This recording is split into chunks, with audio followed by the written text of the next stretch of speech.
गुढीपाडवा का आहे खास? गुढीपाडवा म्हणजे हिंदूंच्या नववर्षाचा आरंभ. गुढी म्हणजे विजयोत्सवाचे प्रतीक. गुढीपाडवा हा 3.5 मुहूर्तापैकी एक असलेला विशेष दिवस आहे. या दिवसातील कोणतीही घटिका शुभ मुहूर्तच असते. गुढीपाडव्याचे ऐतिहासिक, आध्यात्मिक आणि नैसर्गिक महत्त्व आहे. ते आता थोडक्यात जाणून घेऊया. नैसर्गिक महत्त्व. गुढीपाडवा वसंत ऋतूचा आरंभ दिवस आहे. या काळात झाडांना नवी पालवी येते. ऐतिहासिक महत्त्व. 1. या दिवशी प्रभू श्रीरामाने वालीचा वध केला.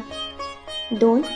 या दिवसापासूनच शालिवाहन शक चालू झाले, कारण या दिवशी शालिवाहनाने शत्रूवर विजय मिळवला. आध्यात्मिक महत्त्व. ब्रह्मदेवाने सृष्टी निर्माण केली, म्हणजे सत्ययुगाला आरंभ झाला. तो हा दिवस असल्याने या दिवशी वर्षारंभ केला जातो. गुढी उभारूया, हिंदू नववर्ष साजरे करूया. गुढीपाडव्याविषयी विस्तृत शास्त्रीय माहिती जाणून घेण्यासाठी भेट द्या सनातन.org.